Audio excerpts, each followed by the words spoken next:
l'evolució d'aquest procés de cara al futur immediat, o fins i tot a més llarg termini, penso que aquest procés d'independència de Catalunya està immers en un procés més global, més internacional. Per mi, la meva opinió, és com un canvi de paradigma a nivell polític. O sigui, estem passant del que eren els estats-nació a un altre sistema. Ja des de la creació de la Unió Europea i altres processos globalistes s'està veient que el que era la sobirania nacional s'està perdent en una sobirania en entitats més grans. Si ho pensem bé, Espanya, com a estat-nació, pràcticament ha perdut ja tota la seva sobirania.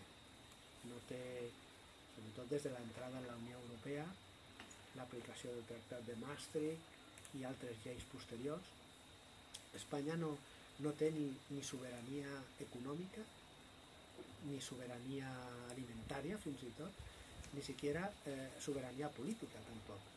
Llavors, l'estat-nació s'ha diluït. Per tant, sembla lògic que el següent pas sigui el seu desmembrament, que és el que en definitiva crec que està passant. Llavors, els estats-nació passaran a ser regions el suficientment grans perquè econòmicament siguin viables i lo suficientment petites per poder manejar la seva economia i altres aspectes més fàcilment. Pensem, per exemple, que Catalunya té un producte interior brut, si no estic gaire equivocat, molt similar al que tenia Grècia abans de tot això que li va passar.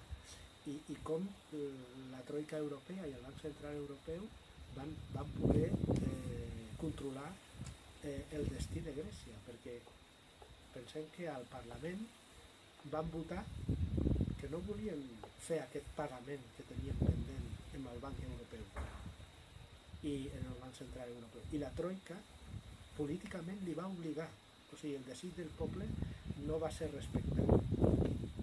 Això, clar, això en un estat com Espanya no es pot fer, perquè és molt gran, però sí en un estat com Catalunya, que és prou petit.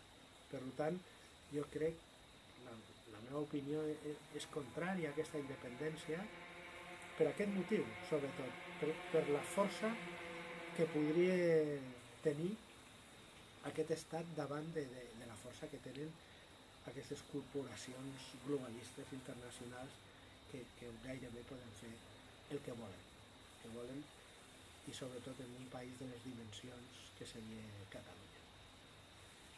I aquí ho deixaria.